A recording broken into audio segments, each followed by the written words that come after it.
Hey, welcome to another edition of the Wake Up Late with Dougie Show. I am your host, Dougie Almeida, coming to you from Simpsonville, South Carolina, where I am blending in every day.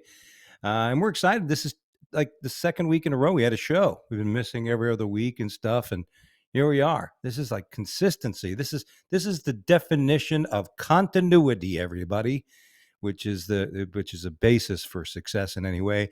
And by the way, speaking of success, I'm excited to have our guest today. Comic I met in New York, now living in LA, and just has newly released Dry Bar special. The very funny Mr. Dustin Chafin's here. What's up, buddy? Hey, buddy. Thanks, man. Thanks for that intro. Whenever somebody says Absolutely. success and then says your name, that's what it's all about. That's the greatest thing ever. You're my favorite new person. Yeah. Isn't that great? Yeah, and we it's so funny. We've had such funny interactions like with the World Series of Comedy and things like that where it's just like we're just so insecure and we're just like but we're trying to be confident, trying to like muster our way through some contest environment, and so it's just really funny, like, just, whenever we do those things like that together, it's always funny to see it, and it's like, "Oh, here we go again with the old guys Yeah, at the contest." exactly. You know, But that's fun, but I like that, that's what I like about you. It's like you're like me, you're like, let's just do it, man. Let's just keep going." That's since just we're giving away accolades to personality, I was going back on one of our previous shows where you were a guest along with another gentleman. I won't mention his name at the moment, but who is a comedy writer of sorts. And okay. he's, I would say, good friend Jeffrey Gurian.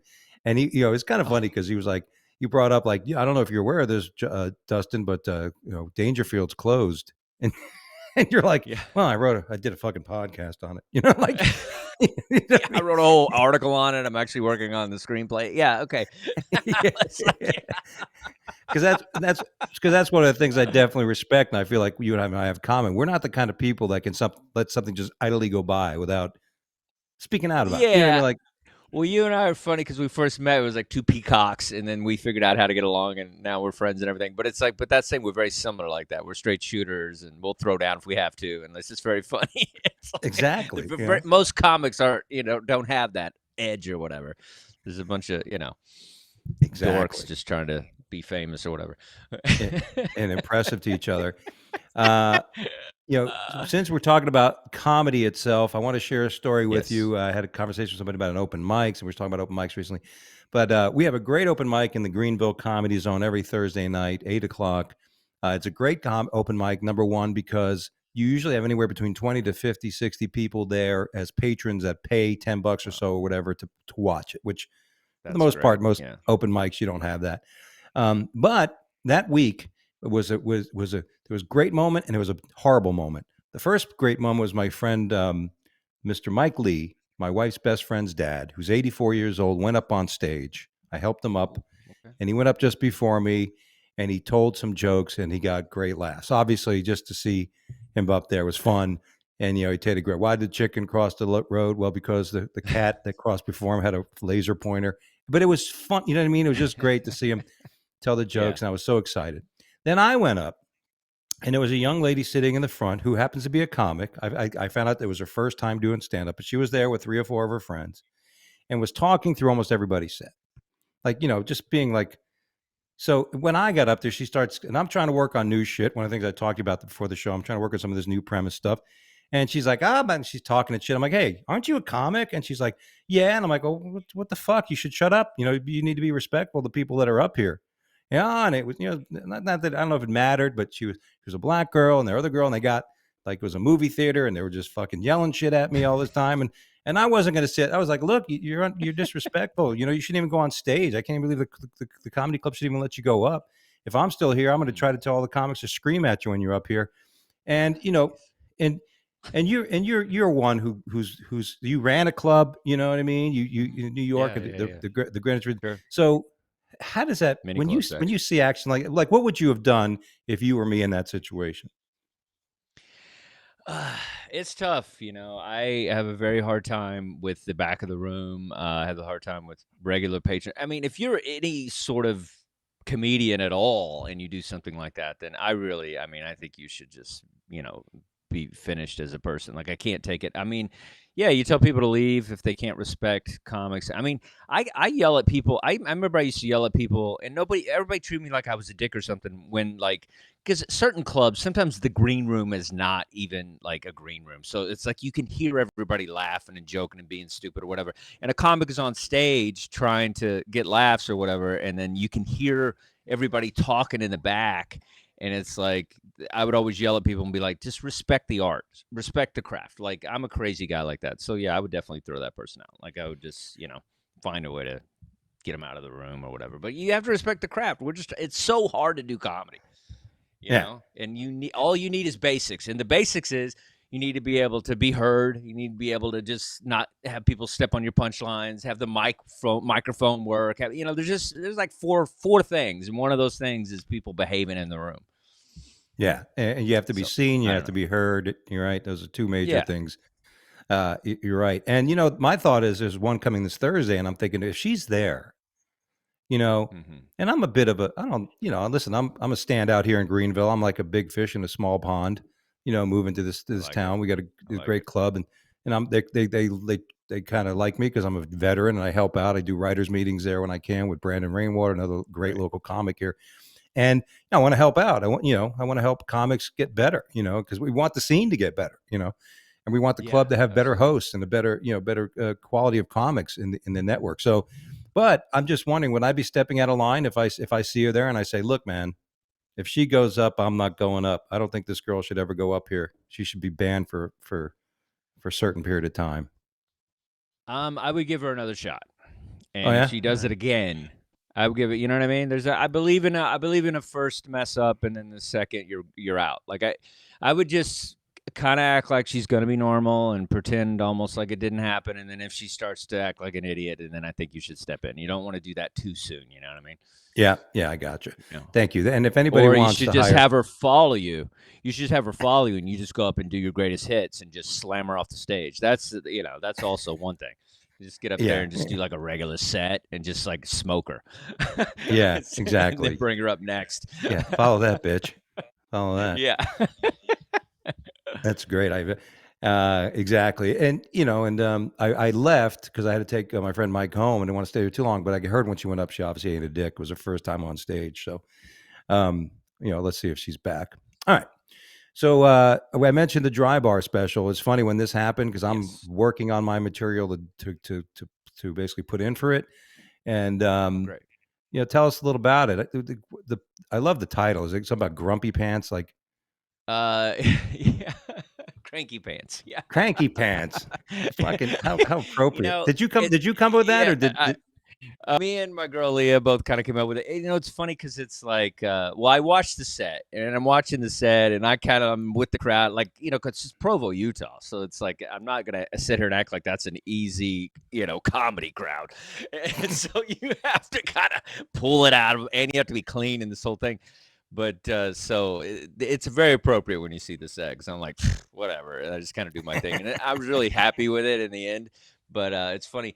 Well, it's an interesting thing because I went through a Mormon stage when I was in high school and stuff, and like my parents were like crazy drinkers and stuff, and so I think I rebelled the other way. I was like, I'll show you, and I won't do anything, and so I did that, and so I became a missionary and all that stuff. I think we talked about before, but I was at the Missionary Training Center in Provo, Utah. That's where I would learn how to become a missionary. So to come back and do stand-up comedy. I mean, I'm not a Mormon anymore, but to do it there in Provo was really surreal, and it was a funny thing. Like, I hadn't been back, and last time I was there, I had a name tag and a crew cut and a Book of Mormon in my hand, and then I come back, I got I got weed jokes and and a hat, and it's just really funny to just go back and be like, hey, now I'm a comic, and they're like, what?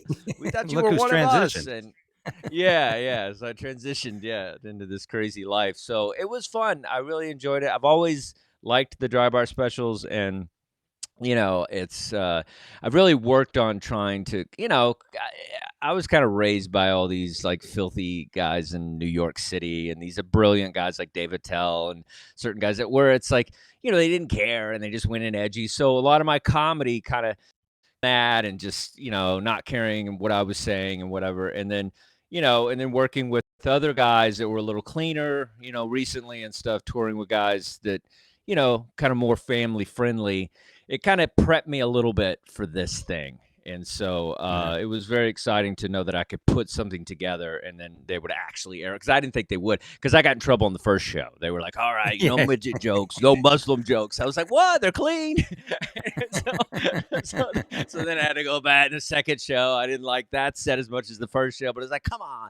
But they left in the Muslim jokes. I was like, okay, all right. I guess I could, So it was like, it's really funny though. But I was like, I got in trouble by the producer. They had to go back and then they put everything together nicely. They did a great job editing everything together, but it was like just really funny because you just don't think certain things are dirty or edgy till you just don't know like There's nothing what'll worse. fly.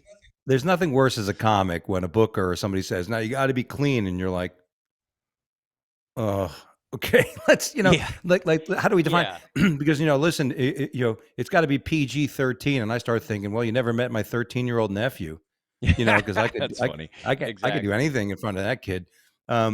Yeah. I mean, but this, I mean, we all know that it's supposed to be clean. So you go into it, but I mean, it's nothing worse than you're just like booked on a show and then right before you go up or something is terrible. And I feel like my whole thing is if you pay me, I'll be clean. But I'm not. I have when people are like, "Hey, can you do a guest spot and be clean?" No, dude. It's like if you're not paying me, I ain't being nothing. I'm just gonna do what I want to do. But if you're paying me, then I'll work in the parameter. And to put this perfectly clear, anybody somebody watching this may not understand, but the Dry Bar special, it's clean, but it's Mormon clean. Like you can't do drug references, you can't do any sexual, political references. Obviously, you can't say the word cunt. That's definitely out of line. You know what I'm saying? Stop saying that. You're trying to get one. Yeah, they're watching this. Yeah, I know. Come on, Dougie. I'm looking out for you. Thanks. You know what I mean? Dry Bar team's watching Dougie in the morning. He still should be in sleep. He's probably still asleep. Exactly.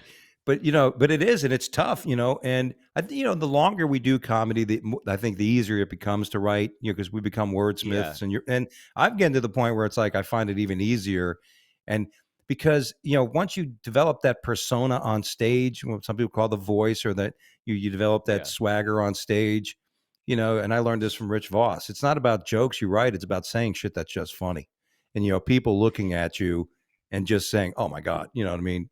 It came from this person. Yeah. And I think the more we do it, the closer to who we are as a person is up there, and not to name drop, but I will. I mean, I tour with Nate Bargatze, and he's a phenomenal comedian, and it's been great watching. Probably out of all the comedians in the world, he's truest to himself. Like I've never seen anybody just like he's exactly like he is when you're talking to him on the street or wherever, and he's exactly like he is on stage. And it's a beautiful thing to watch because he's not being jokey. He's not trying to get a laugh. He's just telling you something funny, and he's piecing it together as any of our friends would talk to us. And that's how the audience sees it. And so I've learned a lot just watching him and working with him. And then even with the stuff, I mean, his last special was the one on Amazon, not the one on Amazon, the one on Netflix was rated G. I mean, it was like, unbelievable. And so it is kind of great that everybody, the kids can watch it, the grandma can watch it. So it's pretty phenomenal.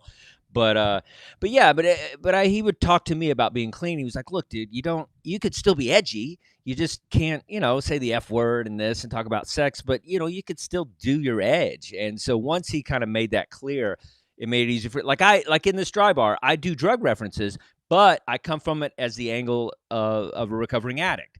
And so I can talk about weed. I can talk about whatever in a Mormon environment because I'm like, hey, I'm clean. Like if I was like, hey, the other night I did some X and banged these two girls in the bathroom, then it would be a whole nother thing. But if I'm like, I don't do anything anymore. I used to smoke weed. I used to do it like this. I used to do this or whatever. And then I feel like, you can get away with more as long as it comes from like a core that's not trying to, celebrate it or whatever and make it like I'm a cool guy, I do this or whatever. So anyway, I'm learning a lot just how much you can and cannot say. You can say more than you think. So. It's amazing, you know what I mean? But it's always so funny. Like you go on a show and then somebody says clean, and then some of the newer comics, they start asking, can I say dick? Can I say, they start asking, what about this joke? Is it clean? Yeah. and it's just interesting, the difference. And and of course, and the advice I've been given is that you're definitely going to get a lot more work if you're clean, because especially if you're opening for somebody, they love it when Yeah. somebody can be funny without tarnishing the whole Well, fucking yeah. audience.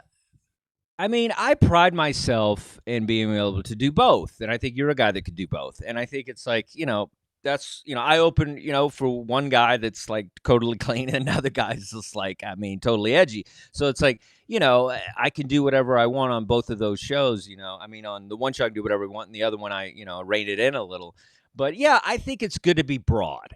And it's like, it's good to be able to, and it is great to reach out to. I mean, if young kids can listen to you and watch your stuff, it's like they're going to grow up and buy tickets, So Yeah.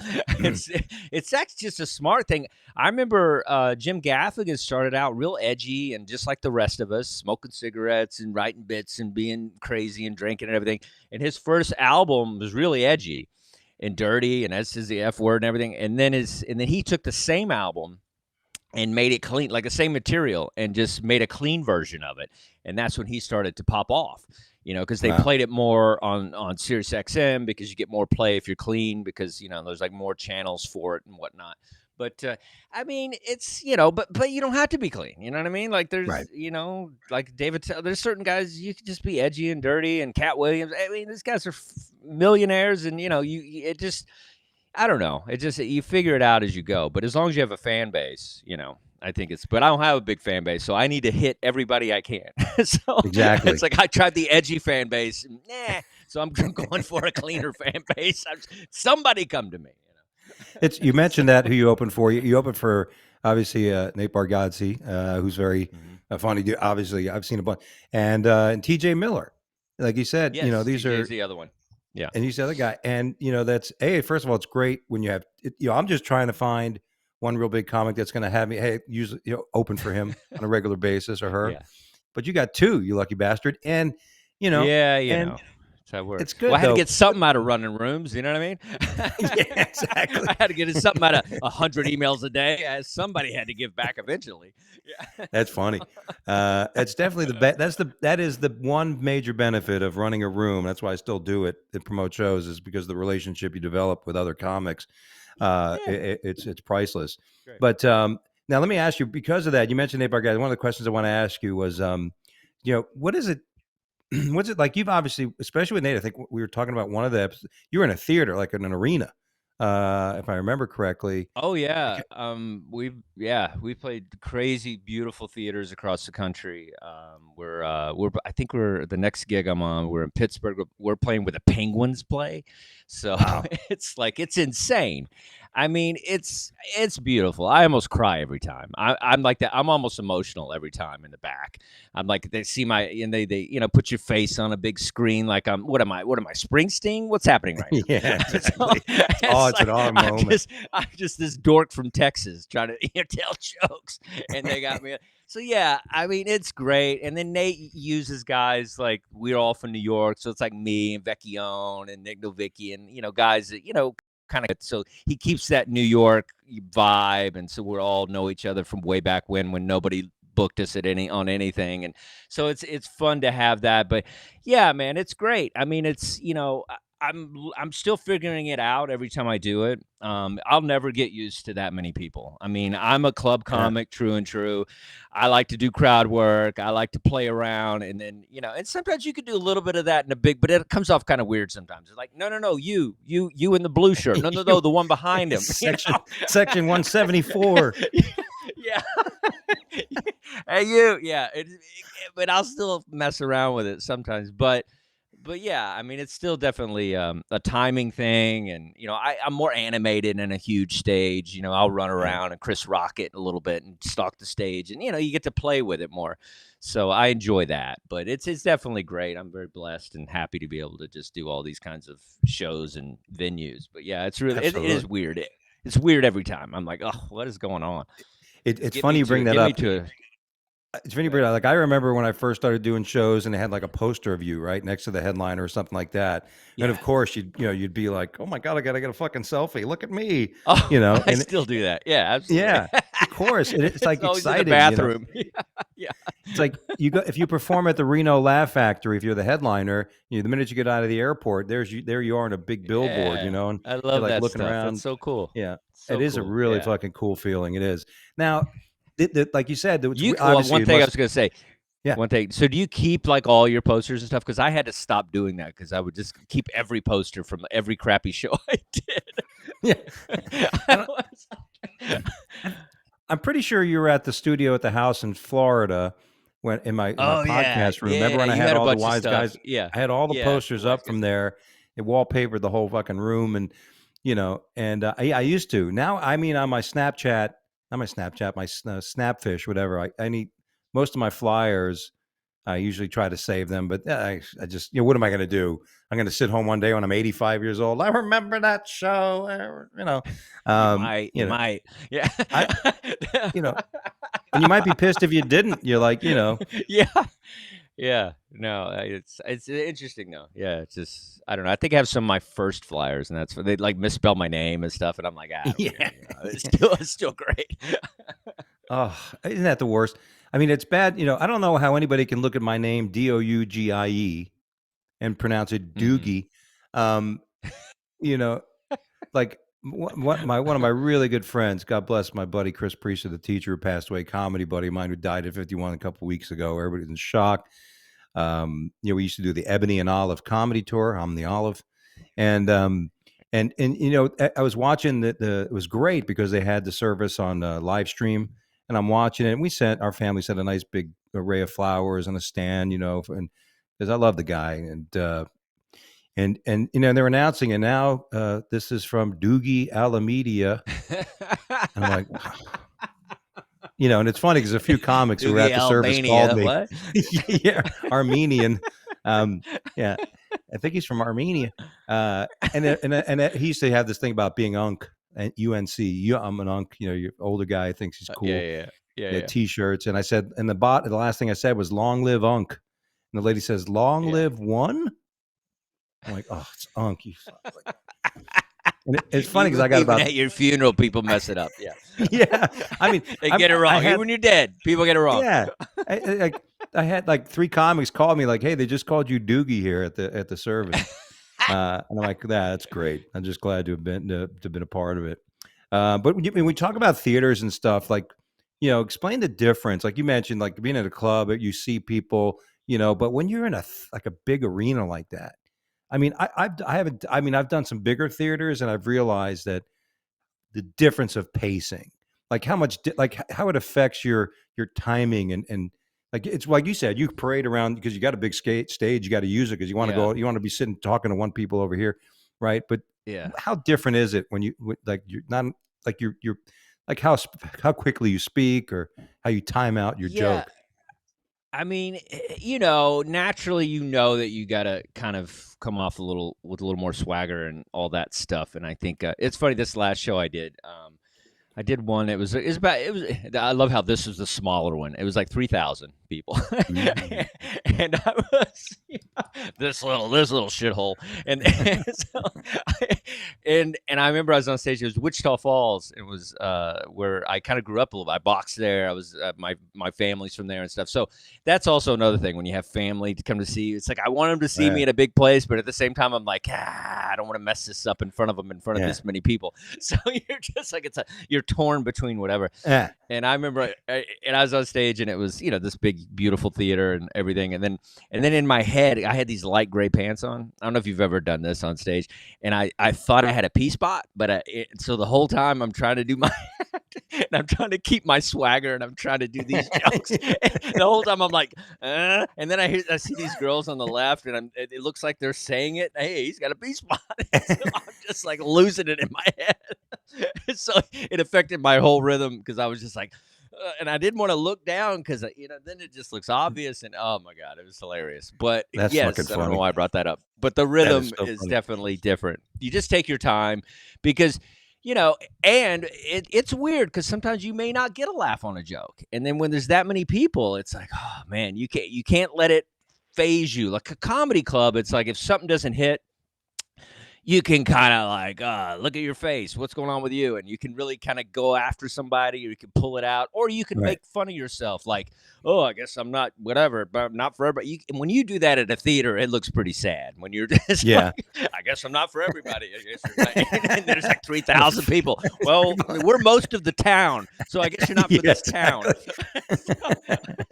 considering the sampling. Yeah, you gotta the self-deprecation comes off kind of sad in a big place, and so you can't really shit on yourself too much. But you just it's kind of one of those things that when you do it, the more you do it, obviously you get a little better. But like I said, I'm still blown away by it. I'm never going to be Yeah. used to it at this point. It's still crazy, but I think you just kind of slow down and not take yourself too serious. And I'll do new stuff, and I think that helps me a lot. Is I'll get up and do what I would do at a club, make fun of the town, try to find a joke about something, and do new stuff up top. That way I feel more comfortable because I'm not just rushing into my bits. Like if I do Right. something, it's like, yeah, I saw that statue just now, and da da da, and do something funny like that. That way, I feel like just a comedian. Like I come in town, I make fun of the thing in the square or whatever, and then that helps me just relax. Otherwise, I'm just like, oh my god, this is crazy, because you have Yeah. the No, it's cordless mic and the thing, and it just helps me. Like in Hoosiers when they measure the basketball yeah. thing, like hey, this is just like Same. the one back home, Yeah, exactly. That's great. That's what a great movie reference. Yeah. Yeah, you're right. And it's funny you say that about the pee spot, dude. I mean, I had the same fucking problem. It was in the last couple months. I went to the bathroom because I had to rush before I went to the bathroom. I was like one of those moments where there was a guest spot that ran the light, and and I didn't even know there was a guest spot, so I thought I was going to go up. So, and I was like, oh, God, I can't, I got to piss. So how long has he got? He's like, he got a couple. So I ran, I'm rushing to piss. And of course, maybe I should have had one more shake. And I stick the dick back in. And of course, then I look down and I see this dark in my jeans. I just see that, I see that Worse. spot. Right. And I'm like, do you think they could see this on stage? And of course, like you said, it's so fucking fun. I'm out there and I'm just looking at the faces of people right in the front area. Are they looking at my dick? Like, is anybody looking at my dick? You can't do it. You're just like, well, I have so many times where I frantically get the paper towel and then you just like rub it off, Yeah. and then the paper towel kind of comes off, so it has You crap got a on it. Like white. it's just horrible. Now you looks like your crotch has dandruff. Yeah, yeah, it's fucking worst. Oh God, dude. Oh, Yeah, and I actually, to it's get funny. old. I think I ended up saying after I got so uncomfortable, I'm like, do I have a pee spot? Do I have a pee spot? Well, yeah, Yeah, yeah. I why mean, not? I was about to do that. Yeah, that's so That's funny. great. Now you've experienced both comedy scenes. You started in New York, and then you made your way to L.A. here like a few years ago. Yes. How would you compare the West Coast audiences to the East Coast audiences? Um, yeah, LA is, California is huge, I mean, in the sense of like, I feel like New York City was a big scene, but it was very condensed, to the city itself of Manhattan. I mean, I think there's definitely, tri-state stuff that a lot of us would do, and Jersey and Staten Island and places like that.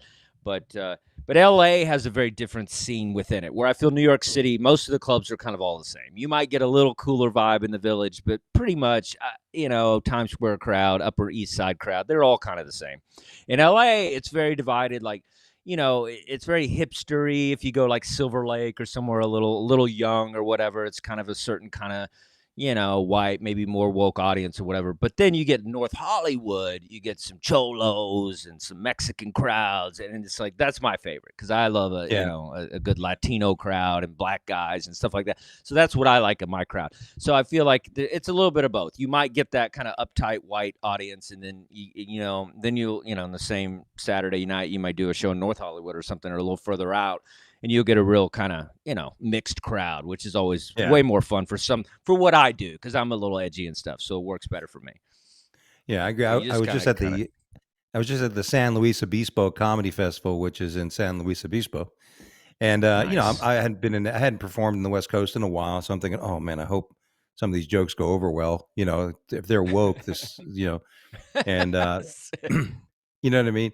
And it's funny. So, Oh, I do. but it turned out to be more of a red area. I guess it's considered more of a Republican Hilarious. area. So Hilarious. we were fine.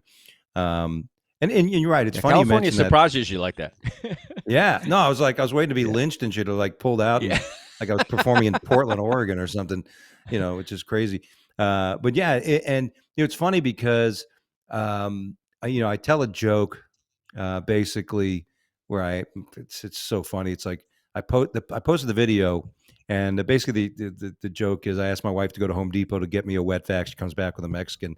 This lady from California says, "Oh, I bet those jokes would never work in California." So I sent her the video of it crushing at the San Luis Obispo. You know what I mean? And here's the thing: like I'm sure you've noticed this: black people, Hispanics, Mexicans, they don't complain about shit. They fucking love any humor. Obviously, they didn't like Kramer's humor, but Well, that wasn't you know what I mean? humor. That wasn't humor. No, no, It exactly. wasn't. Thanks for the clarification. I've ripped black crowds and I've roasted black crowds and I've gone further than most, and I've gotten good laughs. But what he did was just a breakdown and an ego thing, and just Yeah, he couldn't fathom that there were people not into the guy from Seinfeld, and the fact that they yeah. would not really want to hear him and whatever because he's such a star and whatever.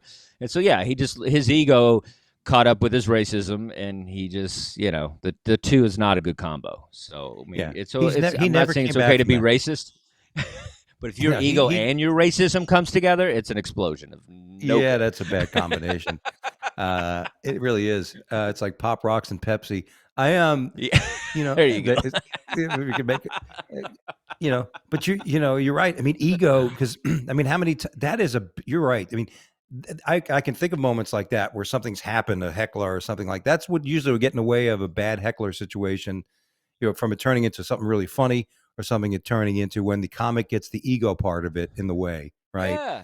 I mean, I Yeah, get that's angry when somebody says you're not funny or something. I get mad. I'm like, go, I get mad. I'll say something nasty back. Like I understand what that is, mhm.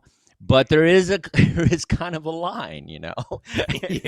I think, and Kramer went woo right over that Yeah, line. he ran through it like a fucking track star. He broke the tape. Exactly. Unbelievable. Yeah, talk about he never came. I mean, that was it, right? That was it for him. All right, I think he which tried to do some TV thing, but then it just no. nobody's letting him come back. He's not.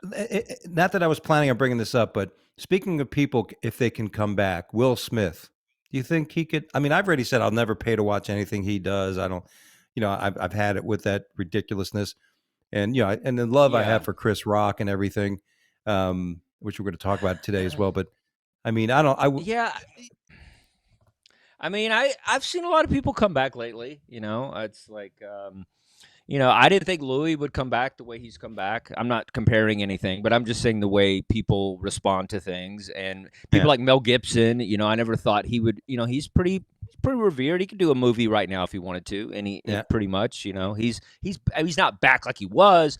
But he's in the conversation. They could probably nominate him for something, and they wouldn't be a huge deal.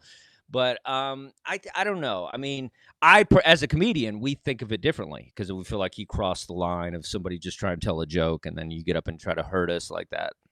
I think it's yeah, this the cardinal sin or whatever. I think it feels harder on us, and and Chris Rock is the last guy I feel like of that Mount Rushmore that we have left. There's not too many of those guys left. Carlin's dead.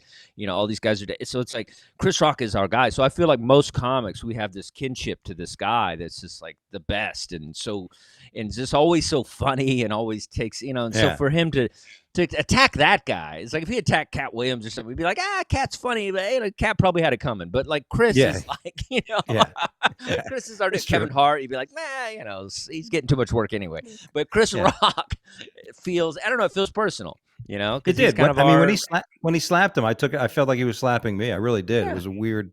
I kind of took he's it our that way. That's sensei, why. like it just Exactly. feels weird, man. Exactly. Feels weird. Exactly. Master Sabanen Kunye, bow down to him. Um, right. Yeah. I think Will I think Smith will so. come back to TV or something. Like he'll have some crappy role on TV or something. Like I don't think Mhm. he'll do movies like he used to, but I think he'll come back. Television probably that's where he'll come back. But here's why I don't think I understand what you're saying, but I don't think his ego will allow that. Like I don't think he'll ever accept it. I think whatever he does, if it's Really? not something huge, Maybe. I think it's going to get in the way. Um, you know, If and he like I said, i- if he was smart, he would rap. yeah, he'd go back You to know what I writing an mean? album. He'd go back to the No, basics. seriously. If he just rapped and made kind of an edgy Will Smith album, I bet that would be huge. Yeah, He curses now, you know. yeah. It's Talk about my like if wife, I'll he did slip your ass. it just crapped on Chris Rock the whole time. Like that would be kind of. I mean, if he was smart, that's what he would do. If Yeah, he had that's not a any bad. sense of humor about himself, but he doesn't. That's why he freaking slapped him. He has no sense of humor about himself, you know. Yeah, And exactly. that Slap wife, MC. woo, We'll call him yeah, MC Slap. yeah. Um, it's a great But idea. that wife, ugh, she's got to go. Um, oh, dude. I mean, let's face it. You know, Yeah, if I feel any sympathy for him, it's that because you know she's got him wound up like a fucking moron. yeah. So, Well, hey, He explained it best. You know, I mean, she interviewed him about cheating on him and stuff in front of everybody. Like all that stuff just led to a it was demise. Like I don't. it was. Yeah, it's like it's How could unbelievable. you put yourself through that shit? You know, Yeah, I'm gonna let the woman who cheat on me interview me and tell me about it in front of fucking like, oh my god, like yeah, yeah. It's weird, that's man. just an I don't attention. know. That's just when you give it. That's when you're an attention whore to me, and you're selling your soul at that moment. Like you don't give a shit Yeah, about who you are. and just a whore. Yeah, yeah, basically. Because she's a whore. So if you Speaking sleep of with your whores, friend's friend, your son's friend, yeah, you're a whore. Anyway, go yeah, ahead. or you're the president's son. Um, I don't want to get political. Do Okay. you That's want? okay. All right, I'm gonna save this one for last. Speaking of whores, did you hear about Tiger Woods kicking his bitch to the curb? Did you hear about this story? No, tell us. So Tiger Woods had this woman living with him and stuff, and sharing his place and stuff. And Tiger Woods says, "Hey, we're gonna go on a vacation. Yeah. Why don't you go out first? I gotta polish up my club or something. I don't know what he told her." And they take her to the airport or some, the guy, his handlers drop her off at a hotel and go, "Don't ever come back to the house. You're done. Tiger doesn't want any more of you." And and and she's filing like a $30 million lawsuit against him and stuff. Um, her last name is Herman, who began dating him in 2017. She has lived with Tiger Woods since 2022, resides since purchased the Florida property, which is a beautiful property. I've been there, not in it, of course, but they threw me off as quick as possible, which was what she claims was part of an oral tenancy agreement, which who knows. Can't do that on dry bar either. That is a no. You can't do that on dry bar. This is not something You can't use the microphone. you can't, that's a no. Yeah, it's a no. We gotta. You gotta work on your offstage dry bar stuff so we can get you. Yeah. Can I use my microphone as a dick? Yeah. She claims that he used premeditated, prohibited practices and trickery, and to her Trickery. to leave the Wow. mansion. So she's suing him for $30 million. So That is crazy. What? How can you sue people for breaking up, basically, and they just why be rich if you can't have your dudes handle it for you? You know what I mean? Like, what's the big deal? I think that's the best way to handle it. He knows yeah, what it's like to have some chick freak out on him, and yeah, bust his car with a club and everything. So he's like, you know what? That's not going to happen. My yeah, dudes are going to take care of it, and it's going to be done. I'm breaking up with you. We were never married. Like, who cares? What's the yeah, big deal? yeah. And then and I if just she got done wins fixing the anything, I'm gonna Escalade. be so mad. Yeah. Well, that's the thing. Ridiculous. Anybody wants to. It's like throwing shit on the wall and see what sticks. In this kind of case. Yeah. But If you I'm have a backing. child together, then yes, there's Yeah. paperwork and there's lawyer. I get it because Mhm. that kid is important. But if there's no kid and you're not married, dude, you're done. And you weren't like a wife before he had the money kind of thing, then you're done, dude. Forget it. Yeah. It's like Yeah. you You're can't do just that. you're a ship passing in the evening. That's all you were, sweetie. Get Yeah, over it. get out of here, man. Jeez, Yeah. happy hour, go away. Speaking of ships passing in the evening, I don't know if you've seen this, but am I getting into? Oh, I did go right into this. Sorry. Yeah, sorry, I went down my That's okay. calendar here. I tried to read them all. Hopefully, I read this one. Yeah. Yeah, well, I'm going to skip the premise thing. I'll probably do this with the after, but I don't know if you're still mentoring as a comic. I don't want to call you comedy coach. I forgot what you Sometimes, yeah. called. Sometimes, Yeah, yeah. because Yeah, yeah, yeah. I I'm do probably going to talk to one-on-ones. you about. Yeah. Yeah, I'll probably get into you with this because I really want to start working on some stuff. But do you have a joke you're working on? You'd like to kind of do a little writers meeting here? I don't know if you want to share it with all the millions of people that are watching the show. um, Do I want the 46 comics that watch this show to lift my premise and make it better? yeah, I don't know. yeah, Maybe. yeah. Yeah, matter of fact, let's just scratch that whole fucking part of it. Take that off the outline. I don't want that. Yeah. Because there's nothing worse. There's nothing worse than going to an open mic, right? And then Yeah. you're working on something, and then two open mics later, you got other comics that are trying to tell something similar. You're like, oh, what am I, your fucking muse, dude? All of a sudden now everybody's doing Yeah. threesome jokes. You All right. know, Well, we'll I'm skip I'm that. trying to. Yeah. Well, no, we don't have to skip it. I trying to work on like just my dad when I was a kid, like he was only religious when he was broke. Like, and he was like a salesman, so the money would come and go. So if he was making money, he was at the titty bar and he was drinking booze. But if he was broke, then we were always going to church. Like I always knew how much money we had by how many times a week we went to church. Like if we went to church Yeah. on Wednesdays, I was like, dude, we're eating hot dog and ramen on Sunday. Yeah. We're gonna be going to some potluck dinner at the church. And so just kind of the bipolarness of my dad's kind of church life and like he always had one foot in with the sin and one foot in with the church and stuff. And Yeah. so just growing up kind of bipolar religious like that, like he made us burn our Kiss albums. I remember we were in a church parking Oh, lot and we're just like burning albums and and all this stuff. And so just, weird stuff that just like the Christianity in the 80s was just ridiculous. And so just kind of that, just kind of want to play with the idea of just that the way we were brought up was really crazy. I mean, 70s, if you're born in the 70s or 80s or whatever, I feel like you just a different way, I don't know. This Gen X thing is just, it's not, I don't know. I feel like our parents didn't really give a crap about us unless, like there was no attention to us. You know what I mean? Like we were kind of an yeah. afterthought. So I It, don't know. it, it is But funny though. It is funny though when things are going great. You had your own fucking value detector, your own wealth oh, I like detector, that. and Yeah. you know, hey, Dad's face looks like a crystal ball. I guess we're gonna be eating steak this week. Be in the strip clubs all Well, weekend. that's how. Yeah, well, that's how I was, and like as an addict, like I remember when I was sober, and life was going good. I got a TV thing, everything was great, and then as soon as I got the TV thing and things were good, I started drinking again, and then everything went to shit, and I had to like clean up for another 2 years. So it was Oh very man, similar to that. And so yeah, I could put that in there. Yeah, that'd be that's funny shit, and that's the idea of a premise, right? Like I mentioned, my premise now is, What's yours? I love these commercials where these they're getting these old people, they're telling them about selling their life insurance. Okay. Which has got to be a great way to get your kids to show up on Thanksgiving.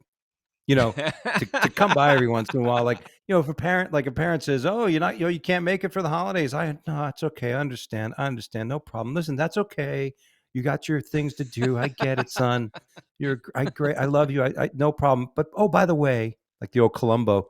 Oh, by the Yeah. way, I just want to let you know that I spoke to my financial advisor, and he said that I can sell my life insurance policy. Yeah. I got $1 million policies that you and your brother are supposed to get, but you don't need it. You have all this other stuff going on. So I'm just going to sell it for $700,000 and use the money myself. Okay, I'll Yeah, talk to you Nana's later. going on a cruise. Nana's going on a Yeah. cruise. Yeah. You know?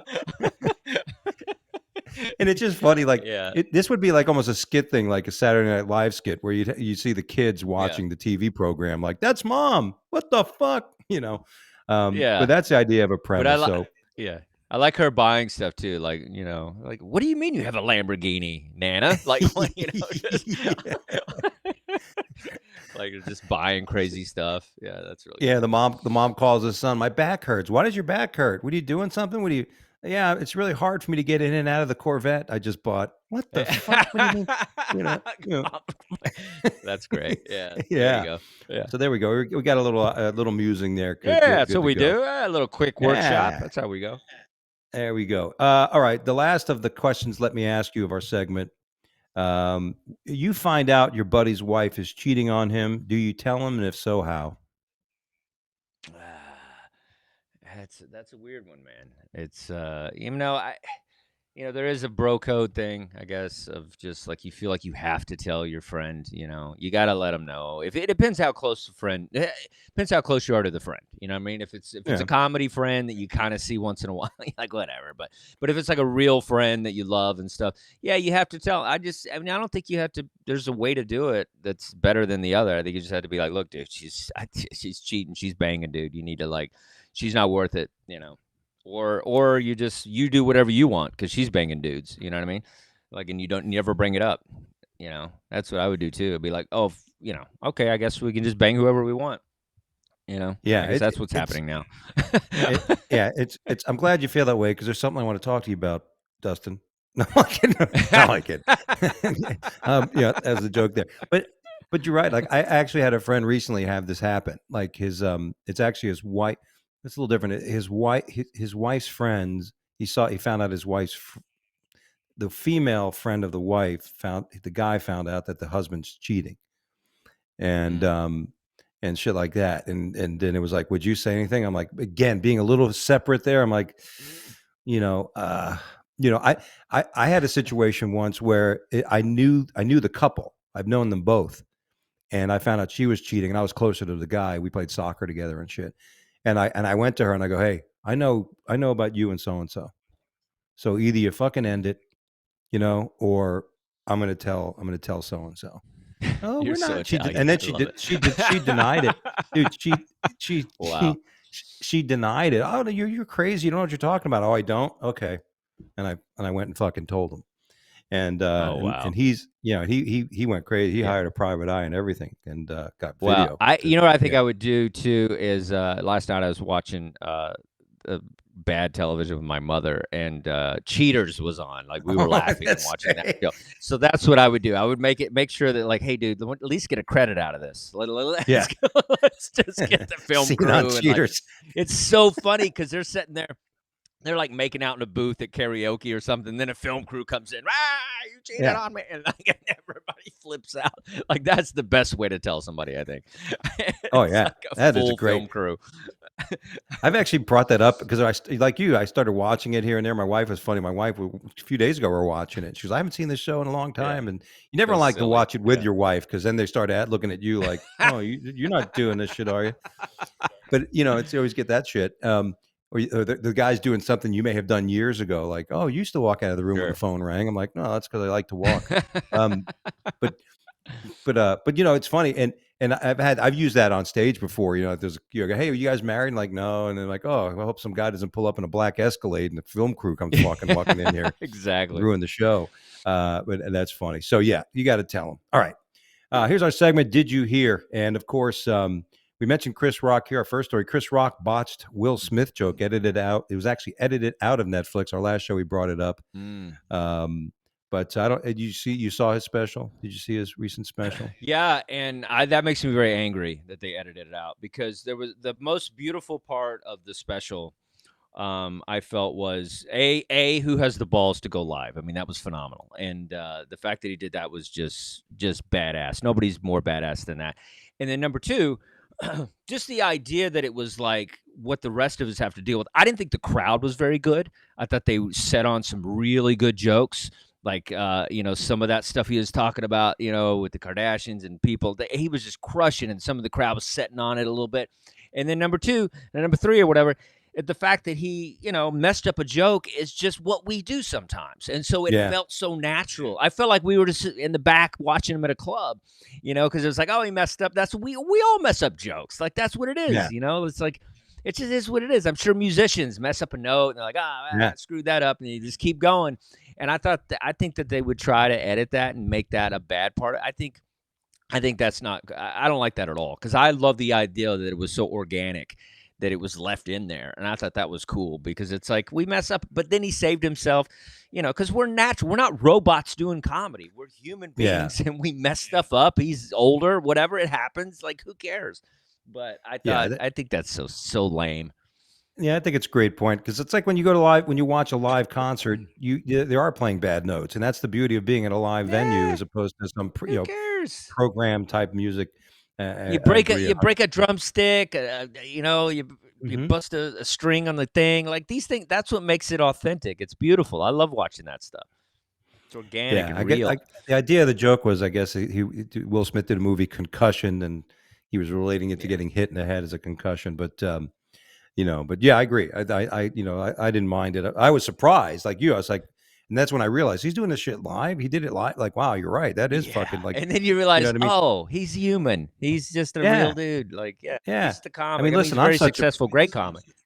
I'm such a pussy that we were recording this show and we airs tomorrow. That just shows you how much balls I have. You know what I mean? And it's not like I Well, ever in my edit dry anything out. bar, I'm not comparing it to Chris Rock's special, but in my dry bar, it's like, there's some moments where I kind of like mess with the crowd. I'm like, oh, I guess 18 of you really love me. And then I'm like, oh, I guess I'm in the wrong state or whatever. Like I do a little bit of that. And it's like, I'm kind of like a misstep. And I actually messed up on a joke and, whatever. It's like, I think they did edit it. I mean, I asked them to, but it's like after seeing this, I'm like, I think it's cool to just let people see what comedy's really like sometimes. And I think a misstep is just a real thing that happens. And I think for a guy like that, you have so much respect for him anyway, and he's achieved so much already that you would let it go. I Uh, loved it. I thought it was so funny. Yeah. yeah, yeah. I've done that. I've done that where I've told a joke. I have a lot of jokes that have callbacks, and I told the second part of a joke. I'm like, oh fuck, I forgot to tell the first part. This isn't even going to Yeah. make sense, and You then I'll ever try to repeat a go, joke? You ever do that? Yeah. yeah. Yeah. Yeah. Especially when you have like 2 or 3 shows in a night. I mean, how many times you do a Oh, 3 show it's the night, worst. and you're like, didn't I tell this joke already? And then And the they're like, same thing, yeah. And they you're like, ah. you're waiting to see the audience notice if you have a P spot and if they heard the joke before. Uh, You repeat the joke with a P spot. yes, exactly. Yes, we remember that and the P spot, Doug. All right. Colin Kaepernick says his white adoptive parents perpetuated Ugh. racism. Yeah, and it's kind of funny. Yeah. One of the things about the article I read was like he was taken back one time because he was a he idolized Allen Iverson, who used to wear cornrows, Yeah. and I guess he had his hair done like that, and his white mom said, "What are you doing? That you look like a thug or whatever." And I don't know if that's racist, only because you're talking about that. But like my mom and dad would get mad, like when I started hanging. I was Oh, an yeah. athlete growing up and stuff. So when I had a good buddy of mine, Eddie Seaman, who had long hair. That was my rock and roll buddy. And every time he'd come over and I let my hair grow, they'd be like, "Oh, you got to cut your hair." You know what I mean? That wasn't racist. It was just parents like noting. It's like if Yeah. you Yeah. could Yeah. find Yeah. racism in almost anything if that's all you're fucking thinking about. You know? Yeah, I mean Kaepernick wouldn't he wouldn't last 3 minutes in an Italian family. I mean all they do, all you do is bust on each other. It's like Yeah. my dad thought I was gay because I wanted to go to art school. Like these, I mean I had a girlfriend. He said, is it a girl? Like they just like they went after me. I went into fashion. Like it was a whole thing. That's family. Family will always kind of cross the line. It's just Yeah. what they do because they love you, but at the same time they're not going to let you get too ahead of yourself. And so that's what Yeah. it is. Here's the thing with Kaepernick. It's like there's one guy who crossed the line and was able to say all these things and do all these things because he was great at what he did. And the thing is Kaepernick is a mediocre quarterback, but Muhammad Ali took stances, went after people, went across the line, was not into all this stuff, but he was the best at his sport. So he was able to get that respect. And so that's why Muhammad Ali was able to say and do all the things he did. Tore up his draft card. I mean, crazy Yeah. stuff at the Yeah. time. I mean, now we look back and we're like, whatever, he's just some old dude. He was really pushing it. He wasn't just kneeling on the sideline. He was in it. And so Yeah. if Kaepernick was a better quarterback, I think he would be able to get away with more respect. They're not hiring. No teams hiring me because I kneel. No, because you suck.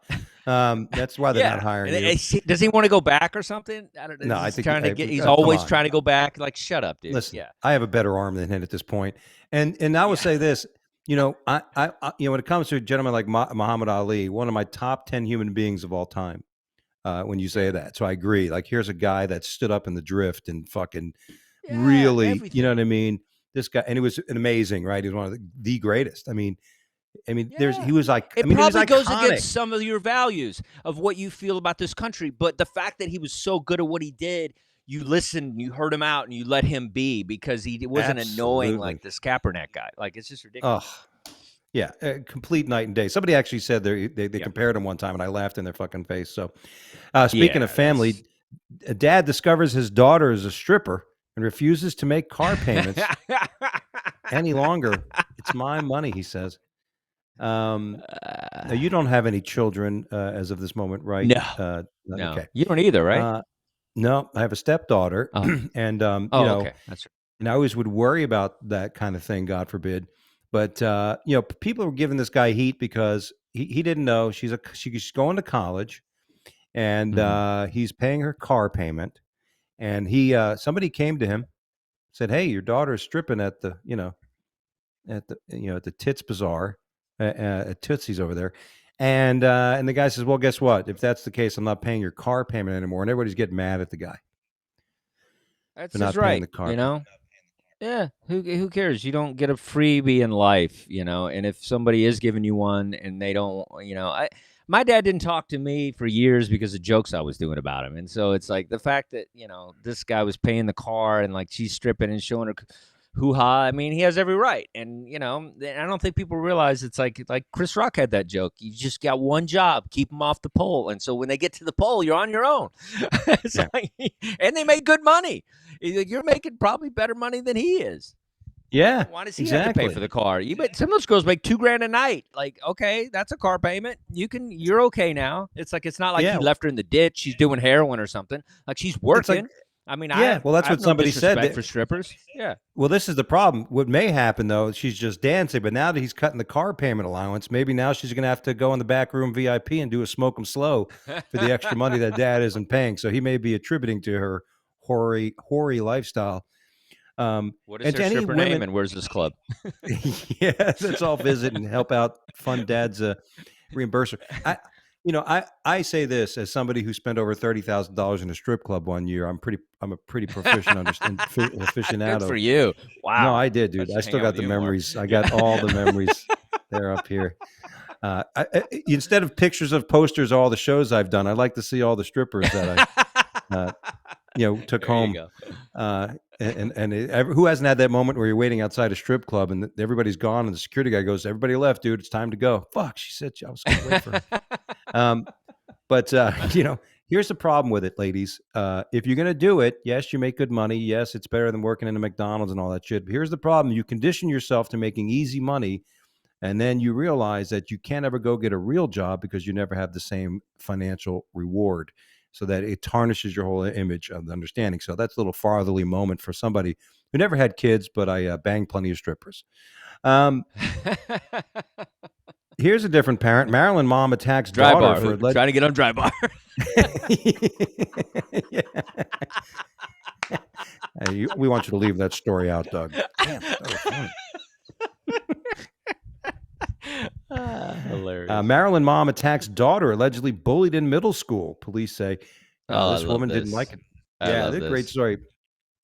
I'm against it. Listen, if my kid, whatever he did to your kid, if you come and a parent, you grab my kid, guess what? I'm coming to your fucking work the next day, and Yeah.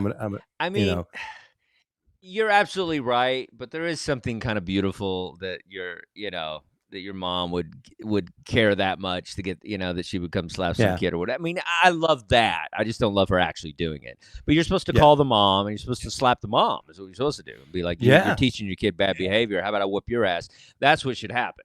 Because yes, that's really how it is. Because I remember my brother beat up a guy, and then the parents came to our house, and it was like a whole thing. And like my dad had to talk to the guy, and they almost got in a fight. And my dad was like, "You sure you want this? You want the whole family get their ass whooped?" And you so guys it want to be was like 2-0? this whole thing. Yeah, all the stakes on your eyes. But yeah, Sitting around, the whole family got their ass beat. Don't fuck with the Chafins. They're crazy.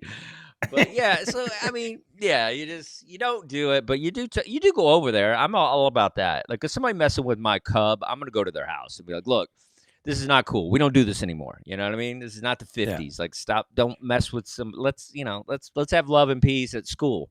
You know what I mean? Because with yeah, my life, I got bullied not at school. I got bullied when I got home because I had these two big older brothers, so that's where I always got in trouble. yeah, But exactly. that's It's funny you mentioned that. or Like I teach your kid had, how to fight. Teach your kid how to fight. That's another one. yes, that's always a good thing to do. You know, being a boxer and I was a martial artist. You know, I had three older brothers, and they would basically beat the shit out of me all the time Oh, until I reached that oh, age God. where I started beating the Oh, shit out of them. I can still there you remember the go. day when There my you go. brother Mike would, because he was a black belt. You know, I was in martial arts, and I remember one Jesus, day we it's like started. the octagon over there. Yeah, we were the first We were the first fucking real UFC ever. The Yeah, Almeida you were the House, first cage. It was just like your dude. living room. It would be funny. My father would take all the furniture in the living room, move everything aside. My brothers, we had boxing gloves. My brothers, Michael and Eddie, would put the boxing gloves on, and they'd come out in bathrobes. You know, they come dancing around. That's We'd have a amazing. boxing Talk about match. that. That's funny. That's Yeah, beautiful. that's a funny fucking story. Yeah, and Yeah, they talk would about that. box. You That's know, great. but I remember one time my brother, So, he did that. We were fighting and stuff. We started fighting. I threw him literally across the room onto the fucking coffee table, and it broke. And my mother freaked out. She threw an ashtray at us and shit. And it was like, I'm like, after that, I looked over at my brother. I said, "Don't you ever, you never fuck with me again." He realized it was over. Those days. This was an interesting story. Federal judge heckled at Stanford says, "Don't feel sorry for me," says mob, behave like dog shit. This was you got to look at the video of this. The guy's at Stanford. He's a federal judge, well accomplished judge. I guess he had spoken out against some of the legalities of transgender and the transitioning of young kid, whatever. So the woke folks at Stanford, the kids didn't hear it. They called them racist and all kinds of shit. The worst part was when the dean of the school shows up, who you think is going to put things in more decorum, and she starts blitzing the guy too, and which was amazing. This is the I'm going to make a prediction. Many colleges are going to start really going down. I think a lot of American parents are starting to say, "Fuck these colleges. I'm not sending my kid to this college." You know, I think you're going to see yeah. some mass slowdowns in the enrollments in a lot of these major colleges. They're just too woke. Yeah, They just, there's 2 well, yeah, I mean, and you don't need college like you used to, you know? You need experience. I mean, you need to learn a craft or learn something, but I feel like it's good to, go into something that you're a little naturally good at, and I think a lot of college is a waste of time, and some of these guys don't go to college, like Bezos and all these guys, Apple dudes, and they just, they figure out stuff in their garage, and then they're multi-billionaires because they didn't just waste away 4 years in Missouri or wherever. But yeah, I don't think you need it like you used to. I think apprenticeships are the most important thing. Like if there's something you want to do and you see somebody successful at it, and then they'll take you under their wing, that's how you learn stuff. yeah, And I think that's, yeah, that's how you learn. That's how they learned it, the beginning of time, these painters and people and carpenters. I mean, you just bring people, and that's how I feel about comedy. That's why I coach and things like that. I feel like if I see somebody funny, whatever, I'll talk to them and encourage them or whatever. And some of these guys work with me and things. And I think it's important to do that. But I don't think you need college like you used to. yeah.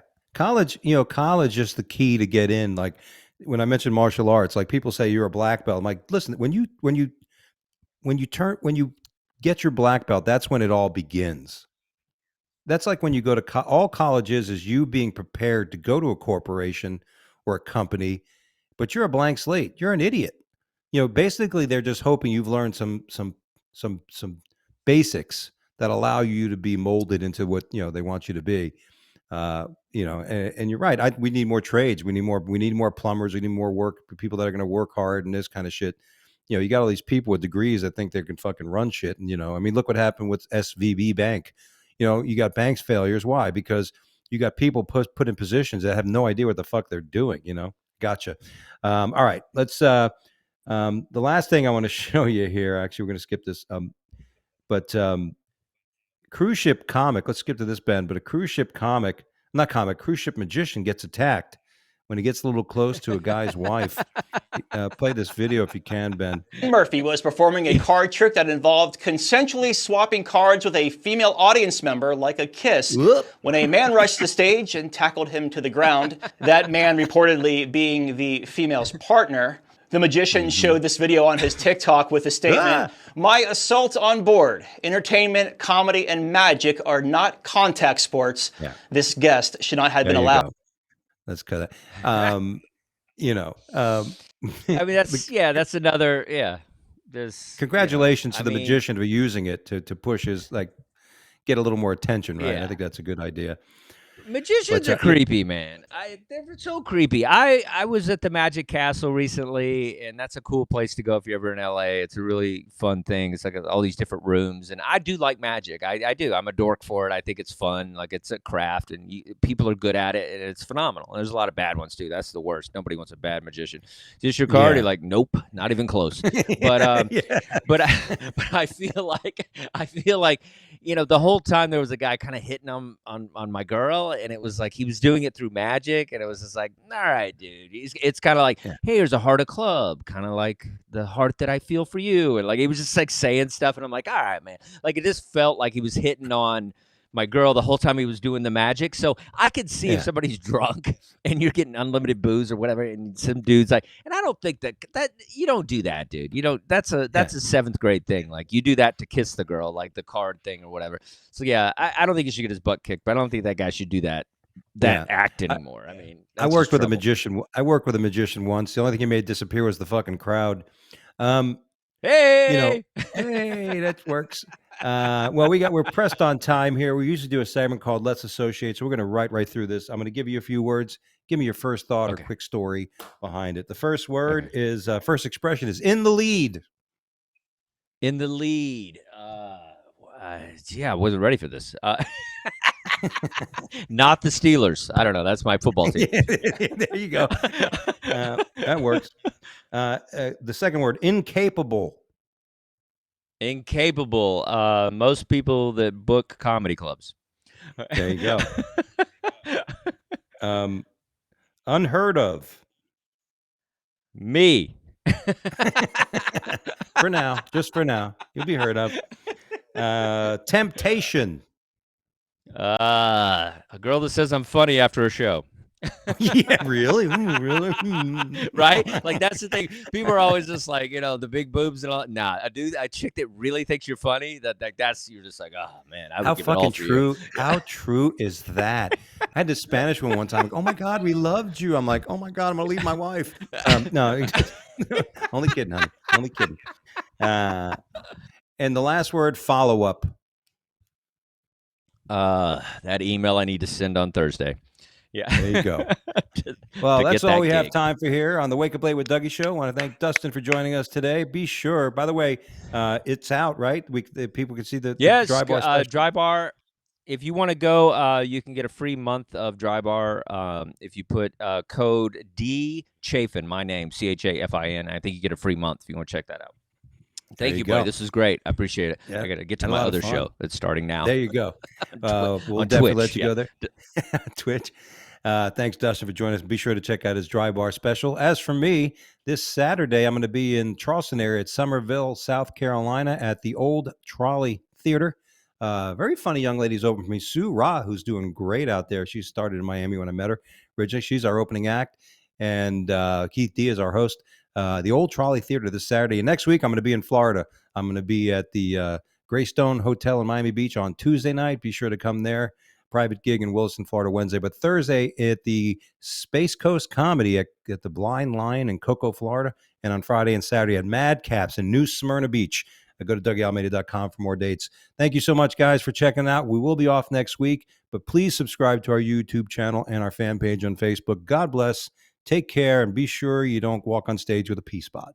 See you next time.